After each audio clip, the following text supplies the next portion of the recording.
and who's putting your best interest first. Make sense? Yeah. That's what we do. Right? You could say we run a team, we're nationwide, we sell a lot of homes.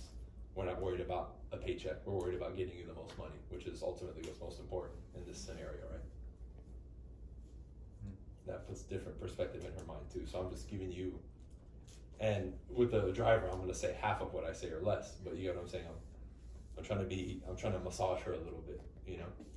So with a lady like that, you have to kind of step back, because you're more like me. You're just like, dude, sign the fucking contract.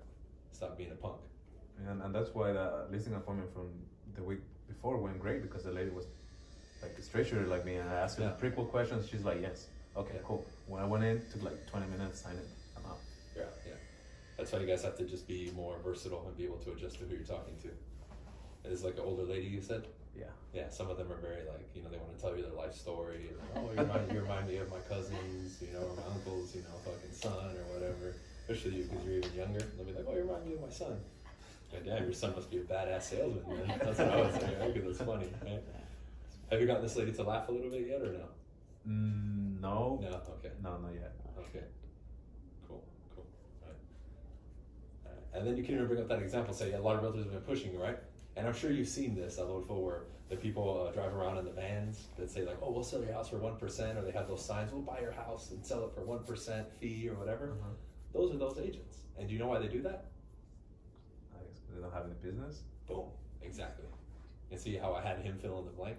Now every time she sees those vans, instead of thinking I can save money, she thinks they don't have business. So you just reframe that. I do that all the time.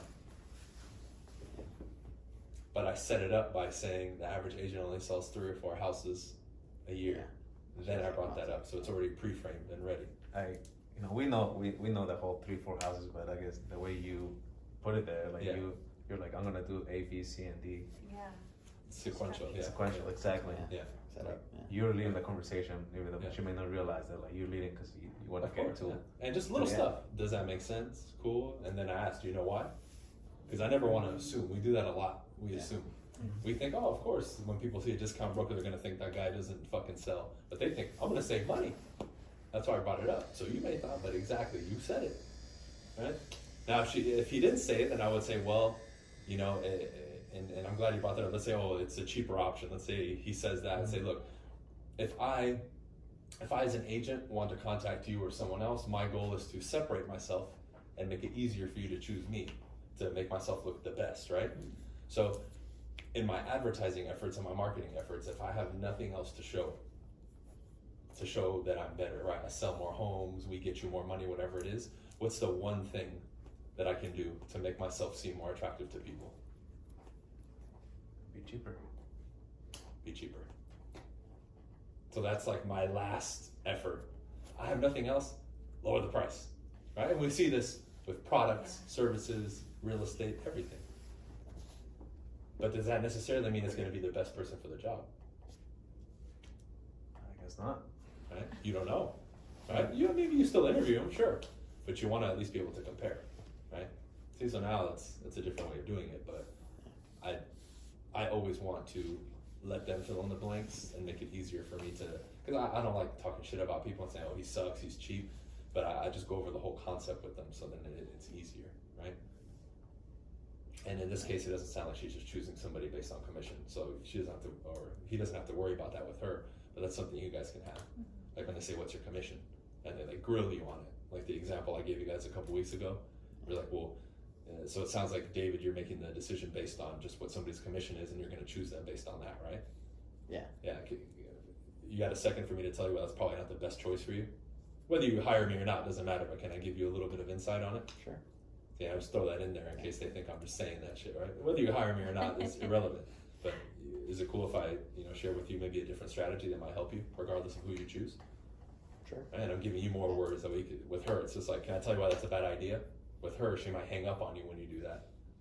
But if you say, look, whether you hire me or not is irrelevant. But can I share with you a little information to make your decision-making process a little easier? Or why choosing based on just commission isn't the wisest choice? Right, and then I can go into it, right? I don't think you've heard this. So I say, look, if it was there, I would say, look, David, so if you would select based on commission, there would be an underlying assumption there that we all do the same thing, and it's just we all have different commissions, right? Right. Yeah. Or are you aware of, like as an example, what me and my team offer versus the average agent? No, not really. Then how could it be a fair decision to make it based on just the commission? You know, obviously, I just want to net the most in my pocket. So Exactly. yeah, Okay. I want to pay the most. Yeah. Are you aware, real quick, are you aware of how many homes the average agent sells? Right back into that, right? Well, just so you know, my team, right? And then you can fill in the blank. My team sold 53 properties last year. How does that compare to 3 or 4 in a year? It's a lot. So who do you think would have more experience? Who do you think could probably get you more money? Probably you guys. Cool. Yeah. So would it be worth a 10-minute meeting then to see if we could compared to the other person? Sure. If I want to be more direct, right? Yeah. Cool. So now, the more information I'm giving you, David, this is somebody who might be a little older, I have to massage him more. This is language patterns. The more information I'm giving you, David, the more you're beginning to see that maybe that wasn't the best or only way of choosing somebody, right? Yeah. I can see why. Cool. Now, that's like what I said is like, that gets people to think a certain way. It's called language patterns. Yeah. The more I blank, the more you blank. You can say whatever you want. I could just make shit up at that point if I want. Right. Right? Yeah, I could say, though, you know, and the longer we're speaking, the more you're seeing that I'm probably worth meeting with, huh?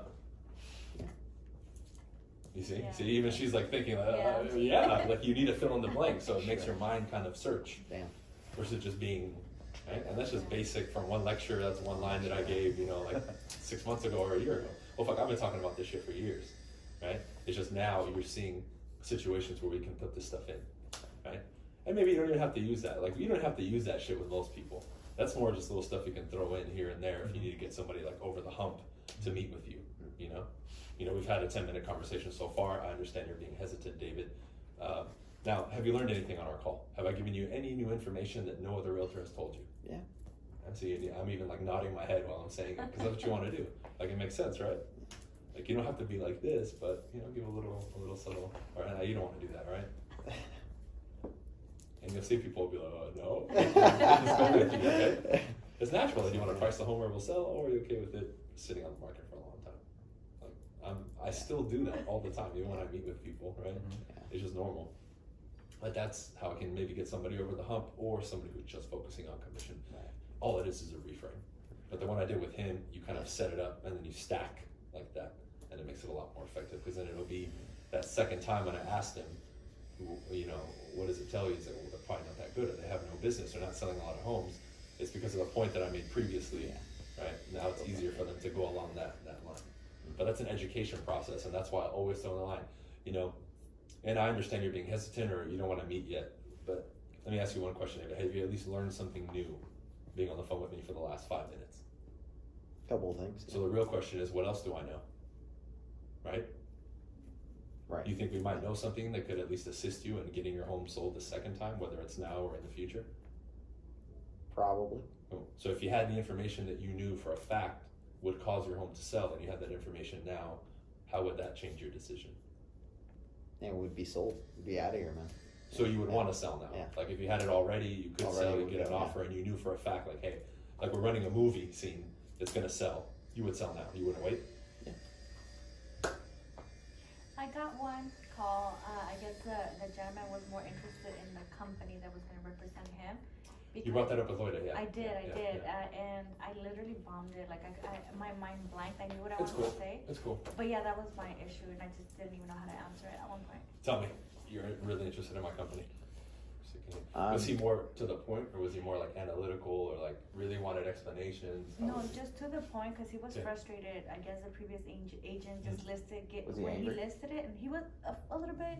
I guess the previous agent listed the house and gave the wrong information, Mhm. and when people went in, Mm. they were expecting something else. Mm. And Okay. so yeah, Got it. Yeah. So that would be more important than the company if he told you that, but that's Yeah. fine. Let's just handle the company and then we can talk about that. Yeah. So tell me, you know, I want, just say anything. I Whatever just want to know takes, more about your company, man.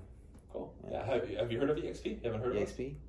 No. Cool. So have you heard of Keller Williams? Keller Williams? I've seen a couple signs around. So the top people from KW basically got out and made EXP. What we've done is we took all the other traditional brokerage models and we supercharged them. So it's completely cloud-based now, but we took all the stuff from the other companies that had some flaws and we made it better. Surprised you haven't heard of us. We're a new company that started about 8-9 years ago, and now we're at 30,000 agents, projected to be at 100,000 agents within the next 18 months. Wow. Crazy, huh? Crazy. Yeah. That's a lot of information, right? It is. I'm like, I'm It's a- gonna start it's recording a- so I can like copy it. Right, and, this is recorded. Okay. So we can send it to you.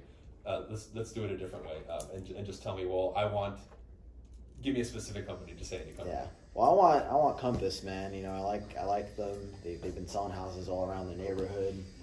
You know.